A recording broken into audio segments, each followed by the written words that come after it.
From the restroom of the DJC Collectibles studio, I'm Midwest professional wrestling legend Gage Octane. And now, here's a guy whose wife broke the land speed record for fastest DTOLF assembly, Kyle Peterson. Welcome everyone, Kyle here with special guest, my wife, Angie. Angie, say hello. Hello everyone. It is episode 2 of the Kyle Peterson Show, and I'm welcoming everybody back into our studio here for episode 2. And I gotta give a special little shout out, Angie, to DJC Collectibles. Use discount code ADOFDJC to save 8% off your entire order, as we are in the DJC Collectibles studio. Beautiful this time of year, of course.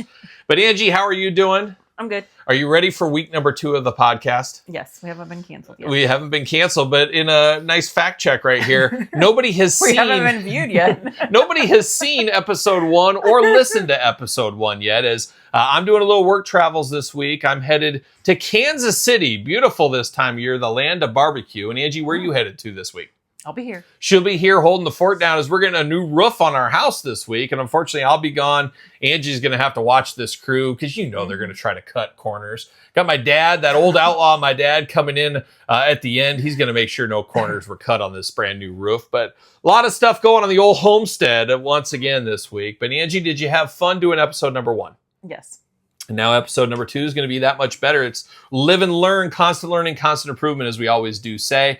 But of course, this podcast every single Tuesday going forward, video cast on YouTube and wherever podcasts are found, of course, Apple Podcast, all that kind of stuff. And Angie, I am by no means an expert of the podcast world, but it does help to rate and review the podcast, I am told. Give thumbs up to the video, all that kind of stuff. Subscribe to the channel. You guys know the drill on all that kind of stuff there. But Angie, we are celebrating 5 years of my YouTube channel as we just crossed that mark. We did the 5-year anniversary special where we announced this podcast, but we also announced something else, a brand new book. Yes, a new book.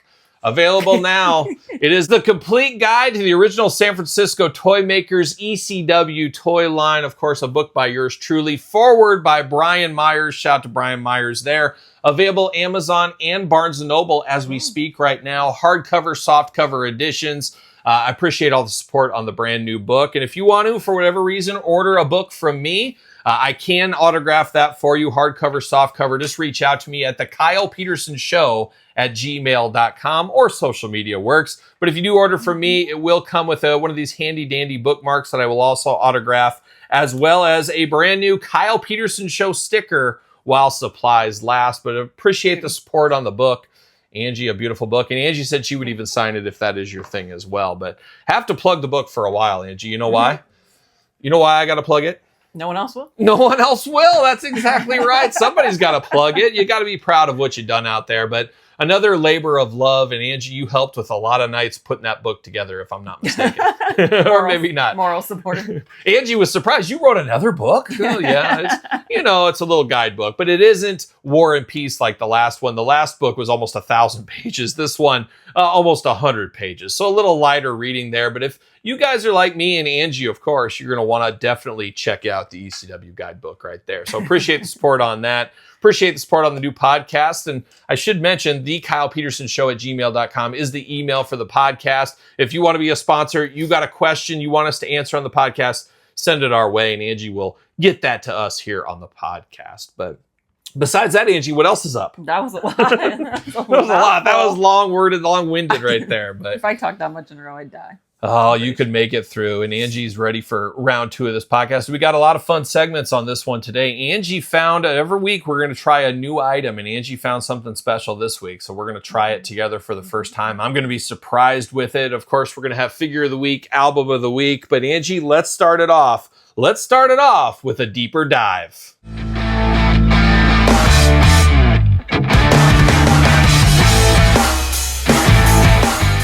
All right, it's time for our next segment where I have to make Angie leave because sometimes I get a little bit too hot. But here we are with a deeper dive where we dive into one news noteworthy item each and every week. We talk about it. We see what's going on. We talk about it a little bit more. You know how it works around here by now. After one episode, I'm sure you do. But this week, we're going to talk about reissues and re-releases. A lot of heat came the way of our friends over at NECA this week, as NECA did announce a brand new online only, I'll give them that, pack of the 4 Ninja Turtles, as well as the Spirit, the Ghost Splinter that once upon a time was a NECA Loot Crate exclusive. Now, a lot of longtime collectors, their gears got grinded pretty big with that one being re-released, as that Splinter was the jewel of the Turtles movie line, of course.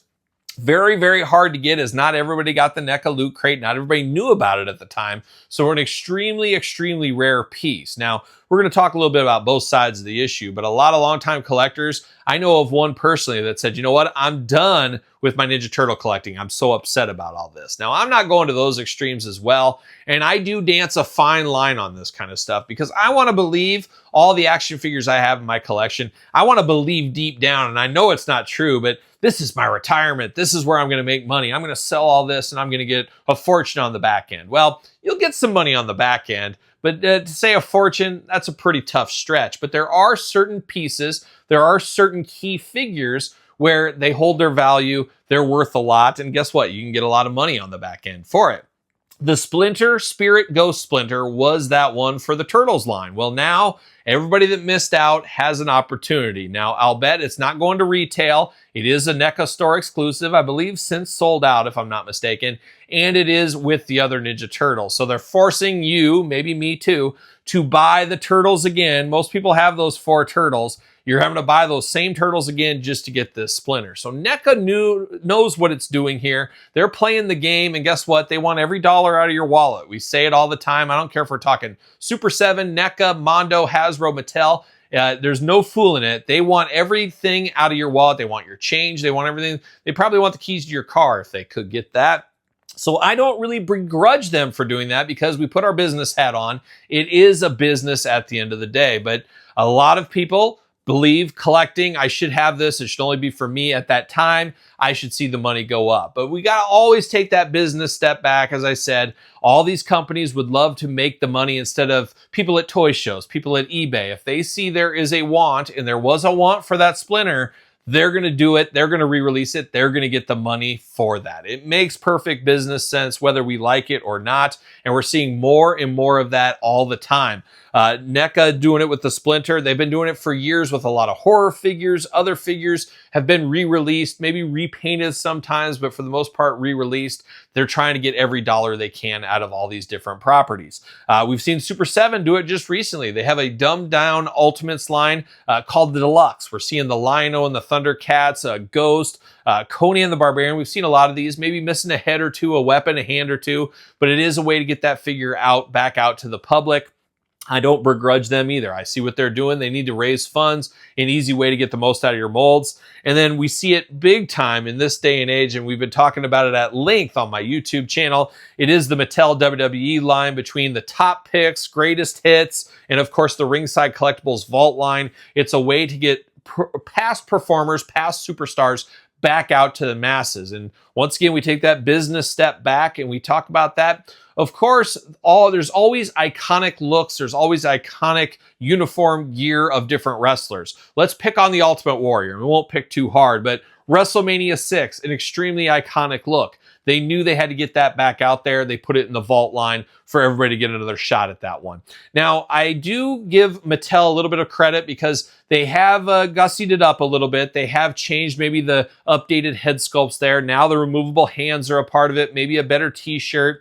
So it isn't an identical re-release. And that's what I want all these companies to do. Make them at least a little bit different. They don't have to be a direct re-release. Put a different accessory. Use the hand interchangeability.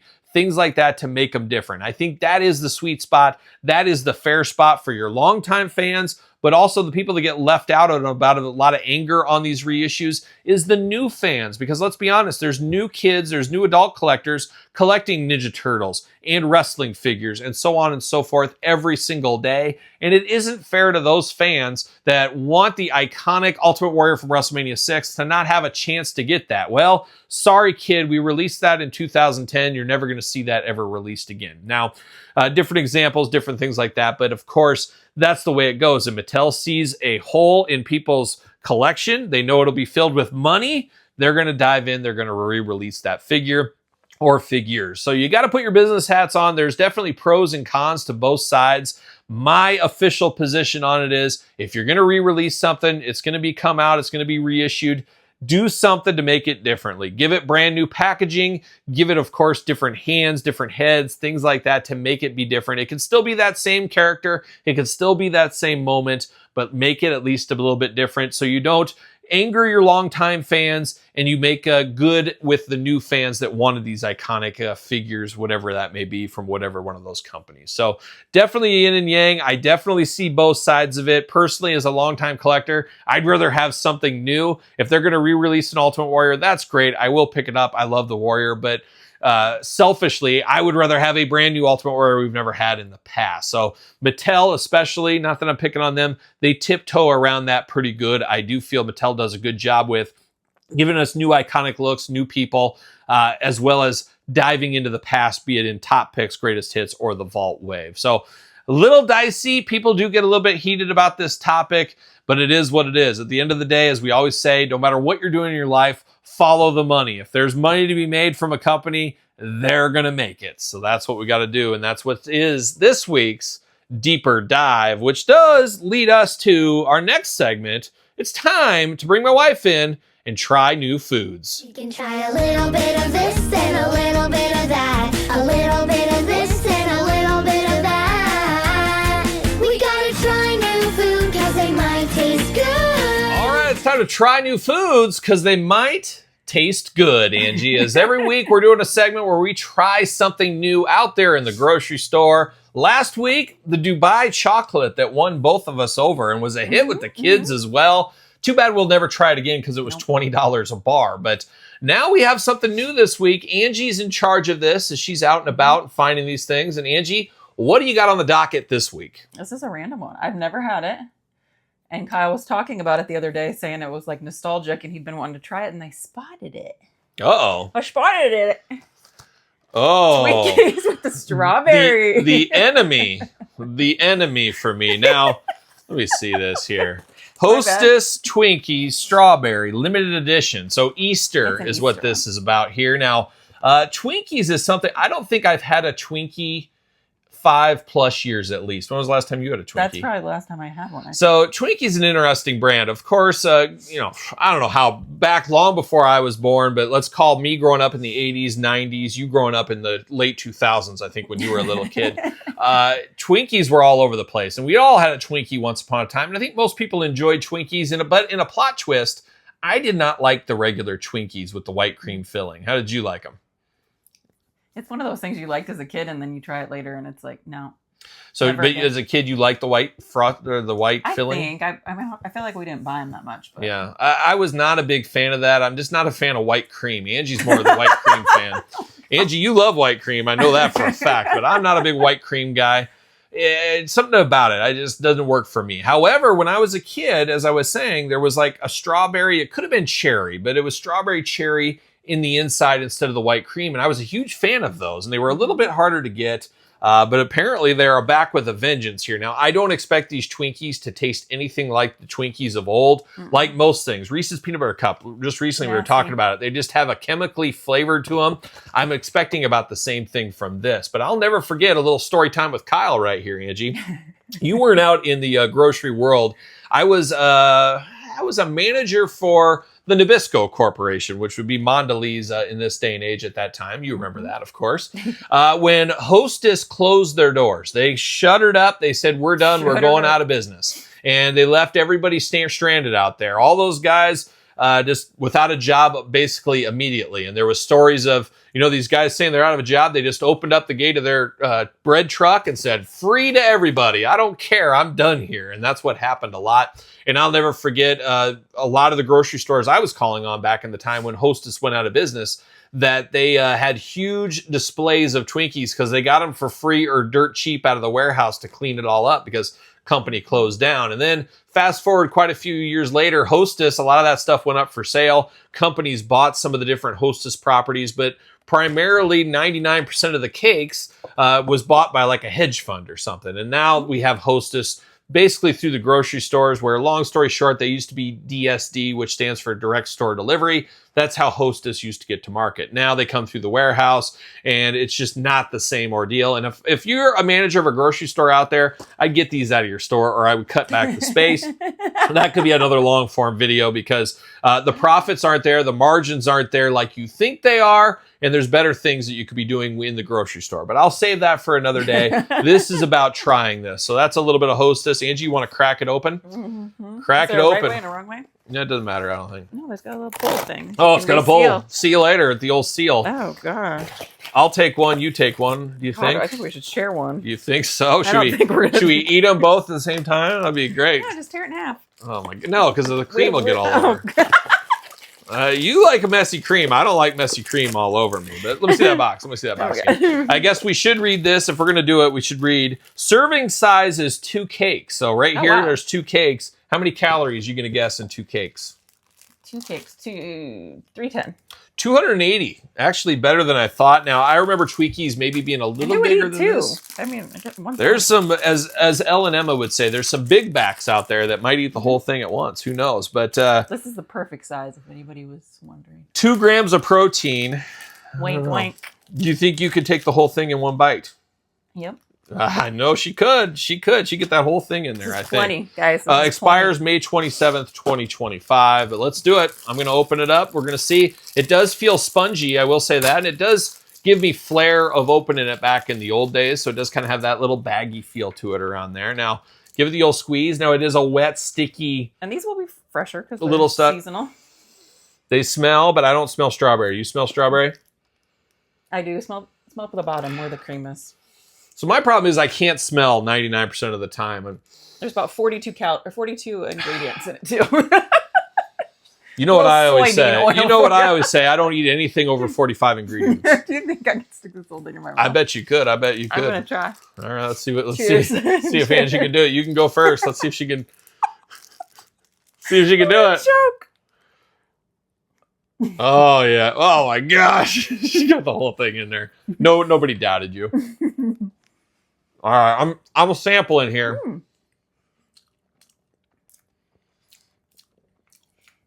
Now we're gonna rate this. Something and I can't.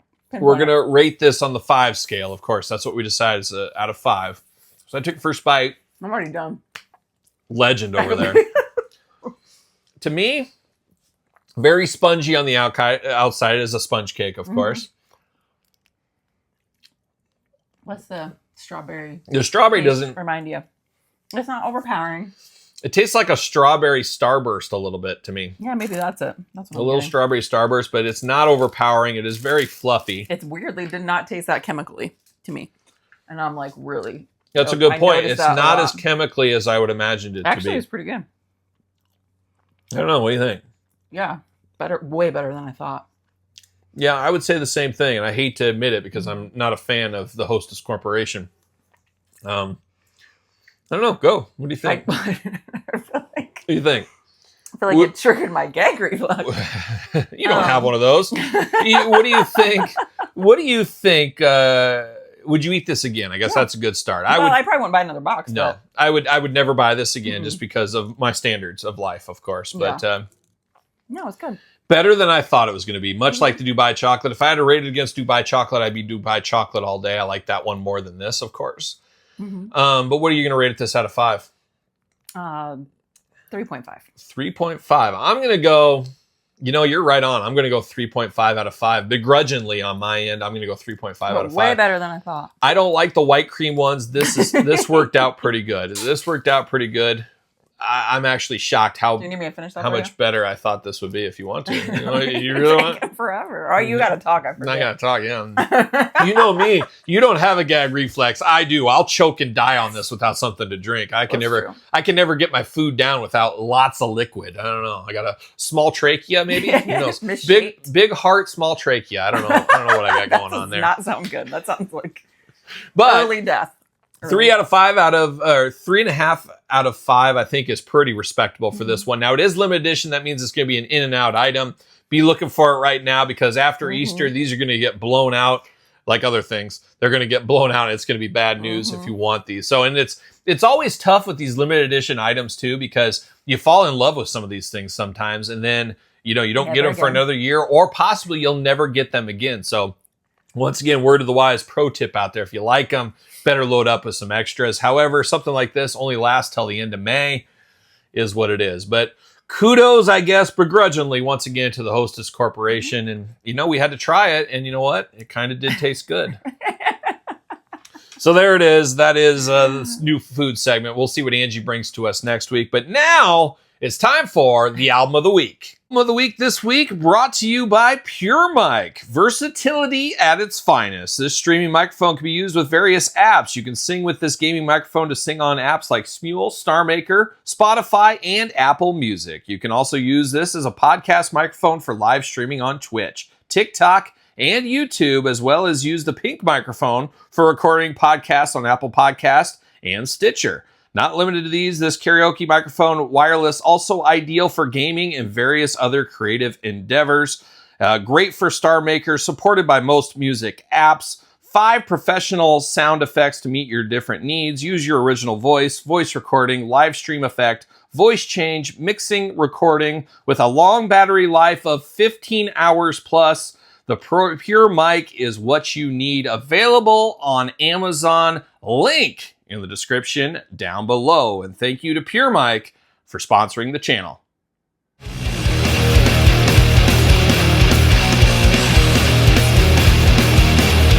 Time for Album of the Week, Angie. Album of the Week this week going to be one of my choices. One of these days, though, we'll do an Angie Album of the Week. We'll get that. You just got to get your notes together. I think I listen to a little bit more albums than you. You listen to the same album over and over and over, and then mix something in, and then back over and over and over. Where I listen to something usually twice, then I move on, dial back eventually. But I don't necessarily listen to stuff on repeat like you do. But we'll do Album of the Week with you here one of these days soon. You just get your notes together, get that figured out. We'll do Figure of the Week with you one of these days too. But Album of the Week this week, of course, Album of the Week has historically been part of the toy news on my YouTube channel. We have migrated that to, of course, the brand new podcast. So if you're looking for it, this is where it's going to be week in, week out. Will not be in the toy news. So make note of that. But Album of the Week this week comes from one Lemmy Kilmister. Angie, you know Lemmy personally. You've got your picture taken with him multiple times.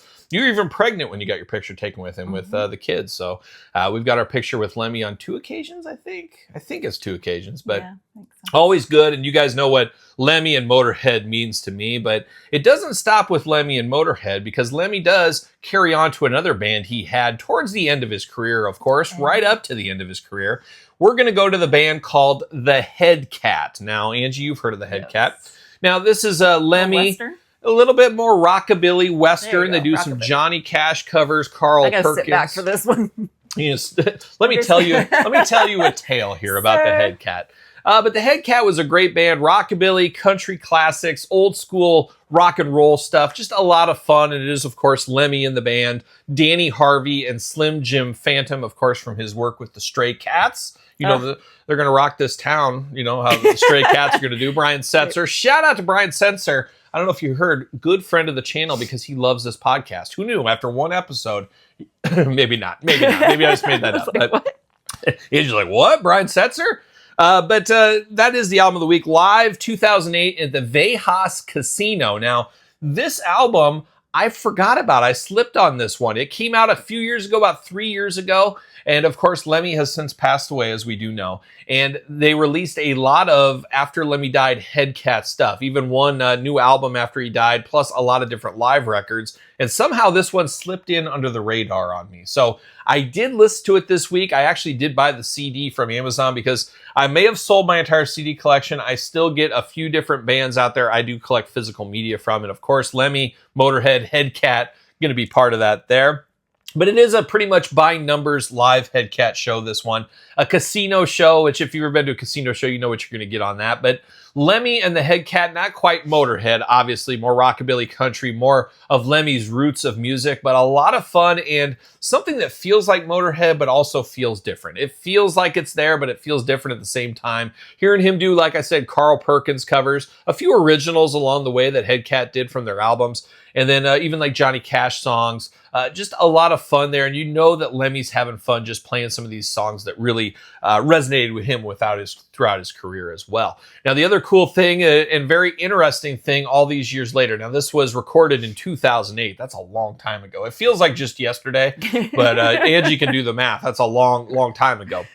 This was recorded in 2008, and Lemmy makes mention in this live album 2 or 3 times about coming out soon on my solo album. And then he'd joke, it's coming in 2035, and he would do jokes like that. But many Motorhead fans know Lemmy was actually working on a solo album for a lot of years, and as of recording this podcast here, has not came out with that. So when is that coming out? I am not exactly sure. I hope it sees the light of day. It would be great to have something new from Lemmy as far as studio recordings. He worked with a lot of different artists over the years as part of this one.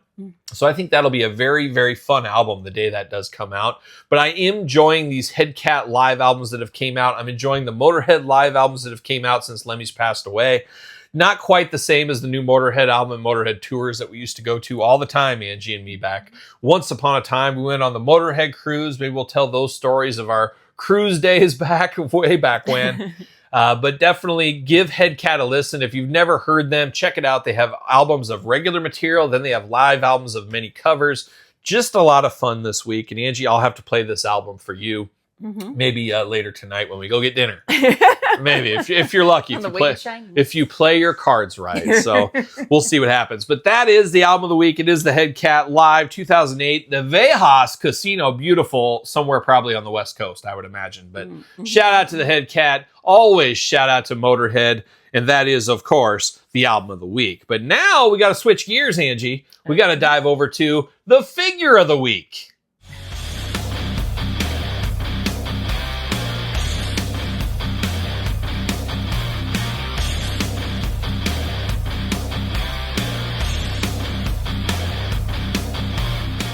All right, Angie, next segment is up. It's a favorite already, and we're 2 episodes in, so is it really a favorite? I don't know, but it is the action figure of the week. And surprise, surprise, once again, I am going to pick the action figure. We'll let Angie do it eventually here. She can talk about one of these 2, but Angie and I were just talking in between here that it might be fun to do where Angie just goes into the collection, dives, and finds a figure, surprises me with it, and then I have to try to talk about it and explain it and see if there's any stories along with that figure. So we'll see what happens to that in the future. Stay tuned, of course. Make sure you subscribe. Make sure you follow on all the podcast platforms. But now it's time for Figure of the Week, Angie, and you're going to be just blown away by this one. This one reminds us of our old days going to Toys R Us right before they closed.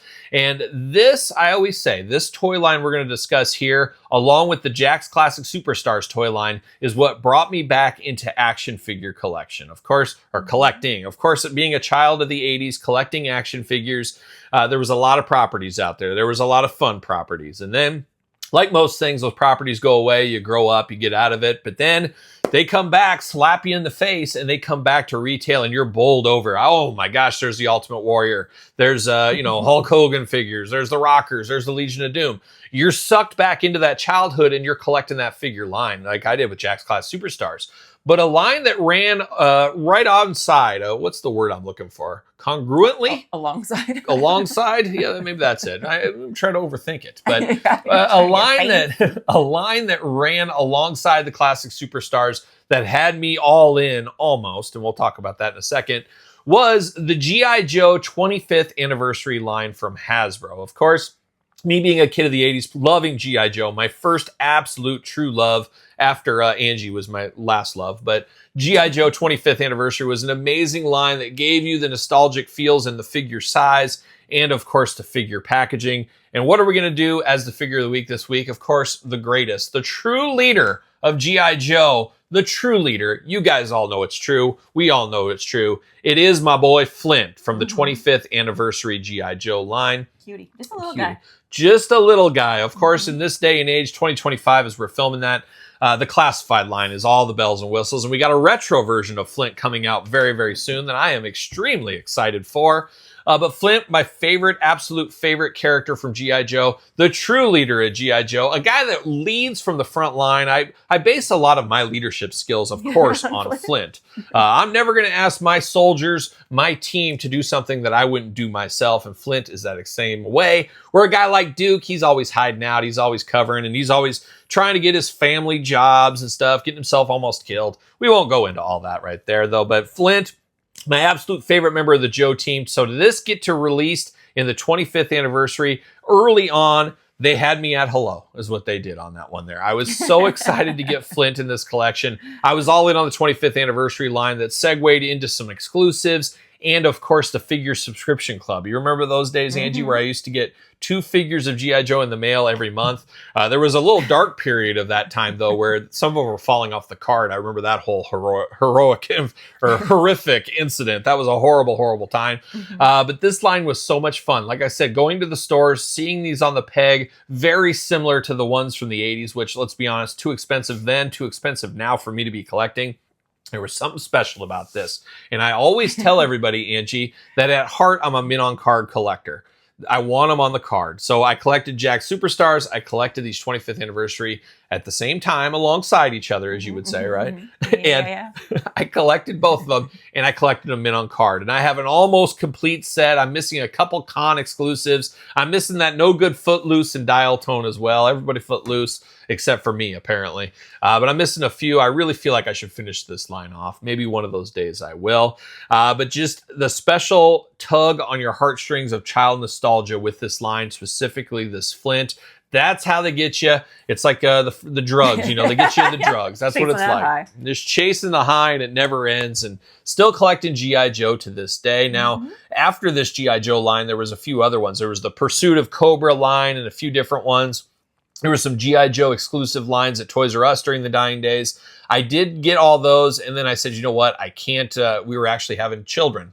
And I said, I better sell all these. So I sold a lot of that stuff at that time, but I did keep my 25th anniversary stuff, figure subscription club stuff, and I still have that. And you guys have seen that in my action figure tour. But do you remember these coming in the mail? You remember seeing these all the time?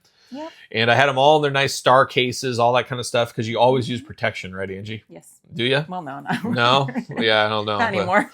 But Warrant Officer Flint, my all-time favorite, a true hero, a true leader. And that is, Angie, the figure of the week. Any last thoughts on Flint? Fun fact, we almost named Ace Flint.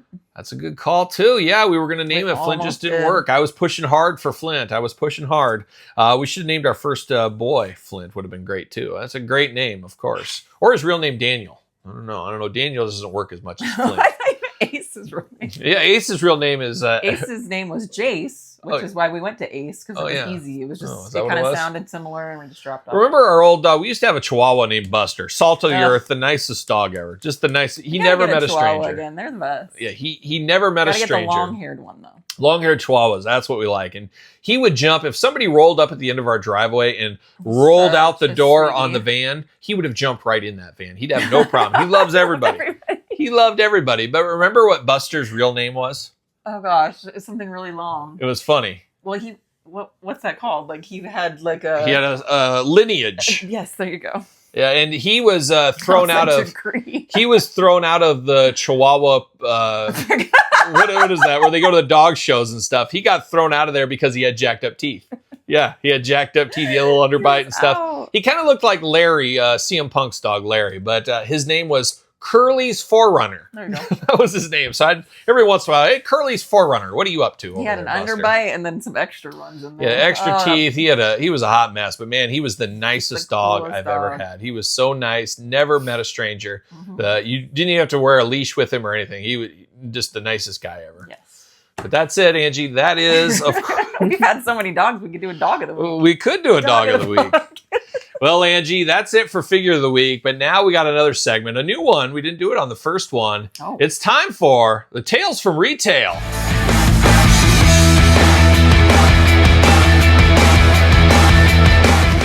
All right, Angie, it's time for Tales from Retail. Once again, I have been in the retail world on both sides of the fence, working for a grocery store as a little kid through college, then on the other side of the fence, working for many different major corporations. And basically, either way, I was in the store. So I have stories back from when I was a little kid, stories to this day and age. And Angie, you even got a couple of stories or two that you'll be able to tell eventually, I think. Yeah.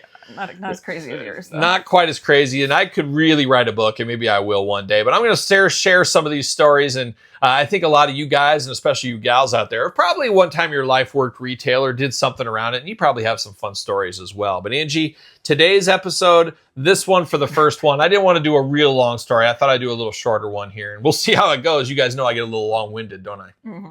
But this one goes back to the days when I was a Nabisco sales rep, slinging the Oreos, slinging the Chips Ahoy, maybe a pinwheel or two, some Teddy Grahams maybe. How about a couple of Nutter Butters, Triscuits, Wheat Thins, Ritz. What else did I do back then? Pinwheel? Well, I didn't know there was. I'm out. Malomars, of course.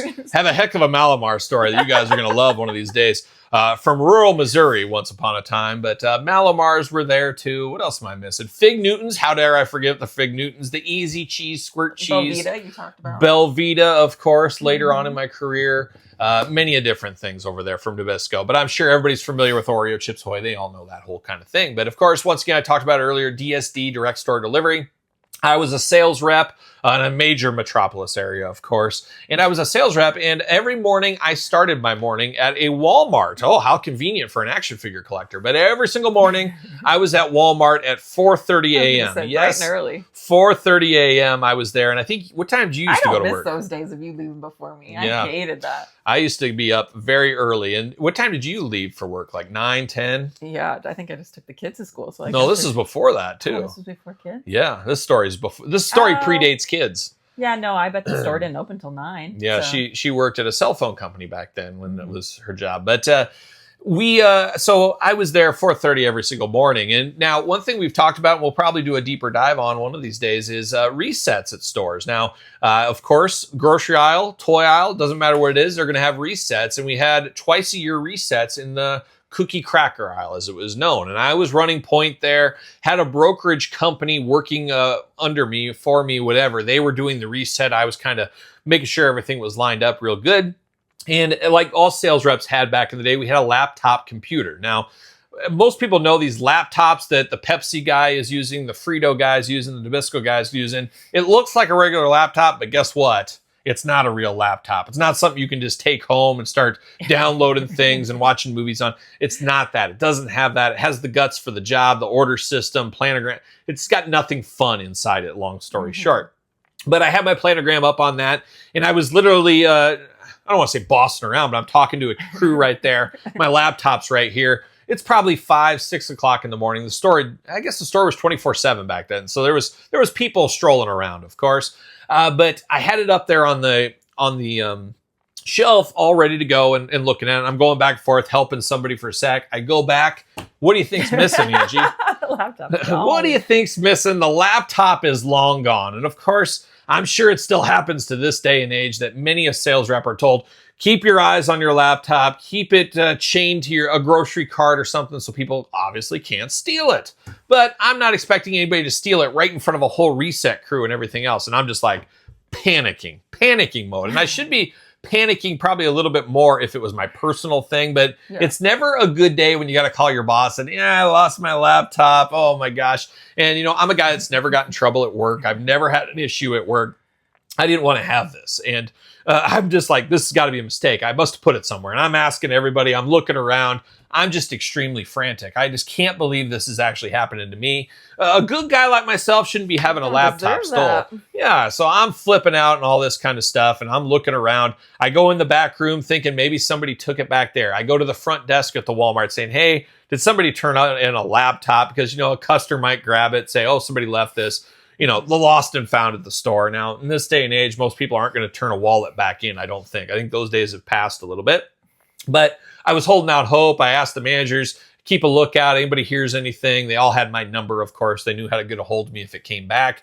And luckily for me, though, the laptop had like an asset tag on it. And it, of course, had my phone number, had the company phone number, all that kind of stuff, because it's a company laptop. So I'm waiting, I'm looking around like, I don't know, it seemed like 10 hours, but it was probably a half hour before it settled in that, somebody really took my laptop and I'm SOL. So I was like, I'm going to have to call my boss. And shout out to Larry, Larry, a salt of the earth, good friend, a guy that got me promoted. So I shouldn't have been as worried because Larry was a really good guy and he understood stuff. But he obviously is like, oh man, that's little did I know, I was young as a new sales rep. I didn't realize that like he doesn't have to pay for this either. It's just like, hey, it's the cost of doing business. And they probably lose a laptop or break one every single day. And it's not like they cost millions of dollars or anything. But anyways, not a good look for young Kyle, that's for sure. But I talked to Larry, I had all that, and I'm just down in the dumps, finishing up the reset. And then all of a sudden my phone rings. And it was a strange number. And it wasn't you. I was hoping it was you. It wasn't Angie. It was a strange number, and it was a lady. And it was a lady on the phone, and she goes, is this Kyle Peterson? And I said, yes. And she goes, well, I have your laptop. And I'm like, what? I gave her the what? What are we doing here? That's where that initiated, I think. And I said, why do you have my laptop exactly? Well, I was shopping in Walmart, and I didn't know what to think on this lady, because let's be honest, Walmart, a lot of shady customers at Walmart. I hate to stereotype, but let's do it. We're going to stereotype. There's a lot of shady folks at Walmart, especially people like that shopping that early in the morning. What are they doing? What are they up to? They're up to no good. Is there a ransom coming up? Yeah, there is a ransom coming up. How do you, Angie? I don't even know this story. She doesn't remember this story, but it stuck with me, obviously. So there is a ransom coming up. So I'm talking to this lady on the phone. And I'm like, where are you? And this is literally like, let's just call it an hour after it was lost. And she goes, well, I am far away and I am far out of town. And I said, okay, how far could you be? I said, I can go pick this up to you. And she goes, well, I'm very far out. And then I said, why didn't you take it to somebody? If you thought it was a lost laptop, and I didn't get into the semantics of there's like 20 people in this aisle moving the whole aisle. Obviously. Wouldn't you think to say, hey, does this belong to somebody over here? Is this somebody's? I didn't get into that quite yet, but I said, why? Well, she just says, well, I just thought somebody lost it. I said, well, why didn't you take it to the front desk or the back desk and say, have this person paged or lost and found or something? Well, I don't trust Walmart. That's what she said. I don't trust Walmart. Okay, well, we're supposed to trust you? You're going to take it from the store. How did you think that was going to be the good idea? And then she even slipped up and said, then I found your number on the back of the laptop. So with my math here, Angie, tell me if you validate this story or not. I think she got out to the car, she got to her house, whatever it may be. Didn't know my number was on there on that tag, but she got in there thinking she could get in here and, oh, look at me. I'm living that laptop life. I'm rich. I don't have to have that desktop PC. I'm no longer tied down to my PC. I got a laptop now. Well, unfortunately for her, there's like this is like 2006, and it had 2-factor authentication back then. So she couldn't even get into that. She couldn't do anything. So then she flipped it over, saw this and said, aha, Eureka, I think is what she said. I'm going to ransom this back to this young individual. And I don't know if she saw me or not. But she called me and basically said, well, I live very far away. And I'm like, where do you live? And she would dodge the question. And she said, I'd really like to get this back to you. Okay, where do you live? I'll drive to you wherever you're at, knowing it's only been an hour. So she couldn't have got too far. There was an interstate right there. So she could have been on her way to Timbuktu, but I was going to chase her down. I had a company car, so I was fine with that. Free gas. Free gas. So she's like, well, I'm in Pleasant Hill. And she made it sound like Pleasant Hill, which is like a suburb city here. Made it sound like that was like, across the ocean or something like that. And it was literally 20 minutes, which makes sense in that time frame. And I said, well, you know where this grocery store is in Pleasant Hill? She's like, well, yeah. I said, I will meet you out front of there. How about in 20 minutes? And she goes, well, okay. So that's what she did. So we hung up the phone. I immediately called my boss, Larry, back. And I said, Larry, this lady, I found out, I have her phone number. She stole my laptop. She is meeting me in 20 minutes. I just wanted to let you know I'm getting this laptop back. I might be dead. And I might be dead. Which, that'll segue to an all-timer story. A lot of people have been wanting Kyle to tell the Drew Brees story. And you know it, you just don't know it. But I'll tell that story maybe sooner rather than later, because I've been promising this story to longtime viewers of the channel for a long time. And this is the place for that story. But I skedaddled right up there to Pleasant Hill. I walked to the front of the store. Right as I'm parking, I see her, because I see my beautiful laptop in her hand as she's walking to the front of the store. I immediately walk up there. I don't want to say I sprinted up there, but a very fast walk. Like those fast walkers in the Olympics. I went right up there and I said, ma'am. And she turned around and, she had the laptop, and I immediately put 2 hands on that and I grabbed it just like that. She didn't even have a chance to do anything. I should say too, my boss, Larry, was like, we better call the police, make them meet you there. I said, I'm not bringing the police into this. I'm just I'll handle it. I said, at the end of the day, I will punch this lady in the nose. I said, I have no problems to get my laptop back. If I have to use physical violence, I will do that because I'm pretty hot. I'm pretty hot about all this, obviously. This is ruining my whole day. I have my whole day's work. You know, I was 10-hour days back then, and I don't have time for these shenanigans, these laptop shenanigans. It's absolutely ridiculous. I'm getting half hot right now just talking this story, and it was 20 years ago or whatever it was. This lady's probably dead.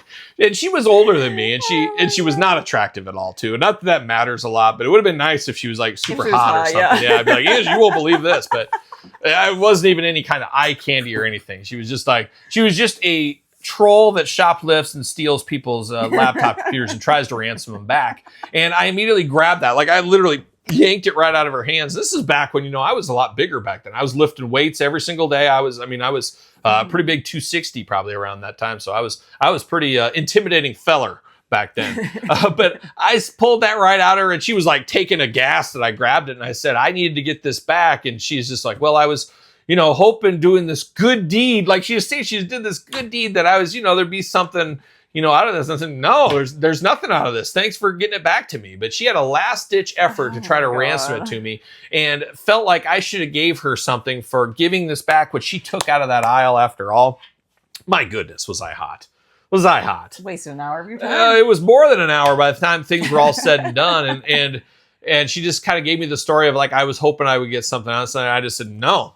And I just walked off. I said, thank you. And I walked off and just really grinded my gears that day. And that's just a wild stuff. So the moral of the story is you got to make sure you lock up your properties. You got to lock that kind of stuff up because you never know which wayward woman out there at a Walmart early in the morning is going to try to steal your work laptop. And I'm sure those that have worked in this world, you've had a handheld, you've had something, you've probably had something like this happen to you. Maybe not. I don't know. But there it is, Angie. What a riveting story. I know I told you this story. You just forgot it because I guarantee that night I came home hot and I was probably telling you all about this. So there it is. That's the tales from retail. All right, Angie, another episode in the can. What'd you think? Did it. Number 2 down. Constant learning, constant improvement. What do you think? Yeah. What do you think? Is it get better each week? We'll see what ends up going on. Of course, have all these different movable segments. We'll move stuff in, move some stuff out. Got some other stuff coming in the works here, but hopefully everybody is enjoying the brand new podcast. One thing, I forgot to mention, we do have good friend of the channel, Gage Octane, as the announcer for the show. So shout out to good brother Gage Octane over there. The MC, the announcer voice for of an this. angel. Voice of an angel. Salt of the earth. More from Gage Octane eventually. And I do got to give a special shout out to good friend of the channel, good friend of yours and mine, Jeff George. Jeff George did all the music for this, except for Album of the Week. We have the Night Demon theme. Jeff is actually coming to town here, Angie, in a week or so. We'll probably try to get him on this podcast. We'll see what happens. But Jeff is coming to town, and maybe we'll get some other music put into this show, into these segments. So stay tuned to that. But shout out to Gage Octane for announcing. Shout out to Jeff George, of course, for the music for the channel. So a lot of fun stuff over here. But I felt like everything went well this second episode here. And Angie, I do got a little present for you, a little gift. Oh. It is the Pure Mic. That was, of course, one of the sponsors of the channel, Pure Mic. Link in the description down below. And, of course, DJ. That'll be your microphone going forward, but the kids are going to really enjoy this one around here. So I want to give a shout out to Pure Mic for sponsoring the channel, sponsoring the show here. And if you want to sponsor it, reach out to Angie and me at the Kyle Peterson Show at gmail.com. And extra special thanks for the title sponsor to DJC Collectibles. 8 off DJC to save 8% off your entire order. Tell them Kyle sent you, of course.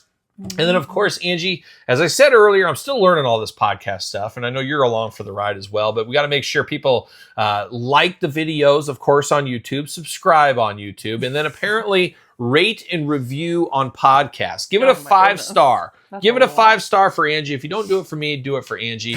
That's what you got to do, of course. And then the plugs continue. Should plug the book. Once again, the complete guide to the, of course, ECW Original San Francisco Toy Makers line. If you want an autographed copy, hit me up. We can hook that up as well. So a lot of stuff to plug here. And once again, if I don't plug the book, nobody else is going to do it. Nobody else is going to do it. Somebody's got to, but gotta plug it. There it is. That is episode number 2 in the can, Angie. As usual, appreciate you being here. Appreciate you on this journey here. And how about we do it again next week? Okay. What do you think? So for my wife, Angie, I'm Kyle. See you guys all real soon.